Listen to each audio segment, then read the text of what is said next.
चलिए स्टूडेंट, मेरा नाम मोहम्मद अखिलुद्दीन है। आज हम जो है 1B इंटरमीडिएट एमपीसी 1B का सेकंड लॉन्ग आंसर करेंगे, जो मोस्ट ऑफ द टाइम पूछा हमारे से, जैसे ऑर्थो सेंटर के बारे में। तो हमारा नेक्स्ट क्वेश्चन है, find the ortho centre of A triangle whose vertices are 5, -2, -1, 2 and 1, 4। Okay, so given जो पॉइंट्स दे दिया हम उसको ले लेंगे, उसके नाम ले लेंगे।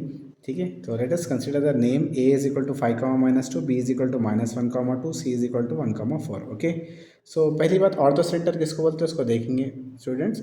ये हमारा ट्राइंगल है। Here A D is perpendicular on B C. तो एक परपेंडिकुलर लाइन ए से डी तक ड्रॉ कर देना, और बी से लेके ई तक और एक परपेंडिकुलर लाइन ड्रॉ कर देना, राइट। इन दोनों का जो पॉइंट होता है इंटरसेक्टिंग पॉइंट, वो पॉइंट को हम ऑर्थो सेंटर कहते हैं। ठीक है, चलिए राइट। अब हम देखेंगे ए डी परपेंडिकुलर है BC से, तो हम पहले सबसे पहले स्लोप निकालना है BC का। तो दो पॉइंट का स्लोप कैसा निकालते हैं, BC is equal to y2 minus y1 by x2 minus x1। तो हम बात BC की कर रहे हैं, तो ये x1 y1 हो जाएगा, ये x2 y2 हो जाएगा। तो then y2 minus y1 is nothing but 4 - 2 and x2 minus x1 is nothing but 1 minus of minus which is equal to +1। Okay, so 4 में से 2 निकालने पर 2 बच जाएगा, 1 + 1 2, सो कैंसल इट। तो इन दोनों का स्लोप हमें आ गया, राइट। बट यहाँ पे हमको परपेंडिकुलर लाइन आ रही, तो उसका स्लोप निकालना है। तो स्लोप ऑफ परपेंडिकुलर लाइन कैसा होगा, बस ट्रिक याद रख लीजिए। ये जो स्लोप हमको आया उसको रेसिप्रोकल करना है, और अगर प्लस रहा तो माइनस, माइनस रहा तो प्लस साइन चेंज करना है। तो यहाँ पे 1 का रेसिप्रोकल 1 ही होगा, इसके पीछे प्लस रहने की वजह से हम क्या लिख रहे हैं यहाँ पे -1। तो इनकी वैल्यू क्या आ गई हमको -1। So this are slope and this is a point. एक स्लोप और पॉइंट रहने के बाद हम अगर हमको लाइन मालूम करना है, तो हमारे पास एक फॉर्मूला है, that's formula is nothing but, so equation of straight line having a point that is a 5, -2 and a slope m is equal to -1। okay, so that formula is nothing but y minus y1 is equal to m into x minus x1। so here y minus, what is y1, -2, that minus and minus become plus, then what is the value of m is nothing but -1, and x minus, what is x1, that is 5। okay, y plus 2 keep as it is, -1 into x, that is nothing but -x, and minus into minus plus 1 5 is 5। So -x इधर आके +x हो जाएगा, y पहले से ही है, +2 भी यही है, +5 इधर आके -5 हो जाएगा, right. So x + 5 keep as it is. 5 में से 2 निकालने पर 3 बड़ा नंबर 5 है, उससे पहले माइनस है, is equal to 0, named as equation 1। Okay students, जैसा हम AD परपेंडिकुलर टू BC करें ना, अभी क्या करना है, BE परपेंडिकुलर टू AC करना है। ओके, तो यहाँ पे हम AC का स्लोप निकाल सकते हैं, राइट। सो AC अगेन 2 पॉइंट्स का स्लोप निकालने के लिए y2 minus y1 by x2 minus x1। अब हम बात करें यहाँ पे AC की, तो A का पॉइंट है 5, -2, C का पॉइंट है 1, 4। सो y2 minus y1 is nothing but 4 minus of -2 and x2 minus x1 is nothing but 1 - 5। तो 4 minus of -2 is nothing but 4 + 2 and 1 - 5, like that. Okay, 4 + 2 is nothing but 6। 5 में से 1 निकालने पर -4 हो जाएगा, क्योंकि 5 बड़ा है, उससे पहले साइन माइनस की। तो ये 2 2 ज़ा 4, 2 3 ज़ा 6, माइनस नीचे नहीं रहेगा, ऊपर आ जाएगा। तो अब हमको वैल्यू कितना आ गया, -3/2। अगेन यहाँ का हमको स्लोप होना है, दैट इज परपेंडिकुलर लाइन का स्लोप होना है। तो slope of any perpendicular line क्या होगा, मैं ऑलरेडी बोल चुका हूँ आपको।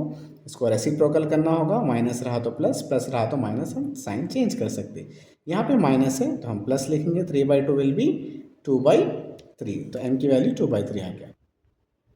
Okay student, m is equal to 2/3 हमको आ गया था, बट हमको स्लोप निकालना है परपेंडिकुलर लाइन का। ओके, तो ऑलरेडी हम निकाल चुके। सो हमारे पास परपेंडिकुलर लाइन है और पॉइंट B है, तो ये पॉइंट और ये स्लोप को लेके हम इक्वेशन मालूम कर लेंगे, जैसे कि थोड़ी देर पहले कर चुके हम। So equation of straight line having a point B -1, 2 and slope m is nothing but 2/3। So that is the formula, y minus y1 is equal to m into x minus x1. So y minus, what is y1? The value of y1 is 2. Here m, the value of m is 2/3.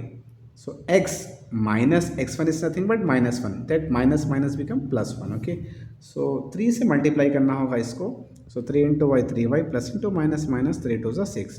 Here 2 into x 2x, 2 1 is 2. So 2x ऐसे ही रहेगा, plus 3y इधर जाके -3y, +2 ऐसे ही रहेगा, -6 इधर जाके +6, सब भेजने के बाद 0 बच जाएगा। Okay, so 2x - 3y keep as it is, 2 + 6 is nothing but 8, that will be consider as equation 2। तो here we are going to solving 1 and 2। Already हम सर्कमसेंटर में जैसे सॉल्व करे थे वैसे ही सॉल्व करना है। कैसे सॉल्व करे थे, हम कोएफिशिएंट ऑफ y लिए थे, फिर कांस्टेंट टर्म लिए थे, फिर कोएफिशिएंट ऑफ x लिए, देन कोएफिशिएंट ऑफ y। इसको पॉइंट ऑफ इंटरसेक्शन मेथड भी कहते हैं, राइट। सो क्वेश्चन नंबर 1 में हम इक्वेशन नंबर 1 हम देखेंगे। तो यहाँ पे y से पहले 1 है, कांस्टेंट टर्म -3 है, x से पहले यहाँ पे 1 है, देन 1 है। तो 1 -3 1 1 आ जाएगा, राइट। तो 1 -3 1 1 आ गया। देन इक्वेशन 2 -3 8 2 -3 आ जाएगा। ओके, तो यहाँ पे x और y और कांस्टेंट के लिए 1 लिख देंगे। x AD माइनस BC, तो 1 into 8 8 minus minus into minus plus 3 3 ज़ा 9, देन y लिख देंगे -3 into 2 -6, then minus 1 into 8 is 8। Okay, so फिर 1 लिख देंगे, 1 इंटू -3 माइनस 2 1 ज़ा 2। सो हम अगेन AD माइनस BC वाला कॉन्सेप्ट यूज़ कर रहे हैं। सो x 9 में से 8 निकालने पर 1, बड़ा नंबर 9 है, माइनस की साइन लिख देंगे। दोनों माइनस के ऐड कर देंगे, -14 हो जाएगा। दोनों माइनस के ऐड कर लेंगे, -5 हो जाएगा, राइट। हमको x की वैल्यू चाहिए तो -1 को यहाँ पे लिख दीजिए, और अगर हम y की वैल्यू चाहिए तो -14 को यहाँ पे लिख दीजिए। इक्वेट कर लीजिए कांस्टेंट टर्म से x और y को, right. So minus minus get cancel, minus minus get cancel. So x equal to 1/5, y equal to 14/5. So orthocenter of x comma y is nothing but 1/5 comma 14/5. That's our answer. Thank you very much.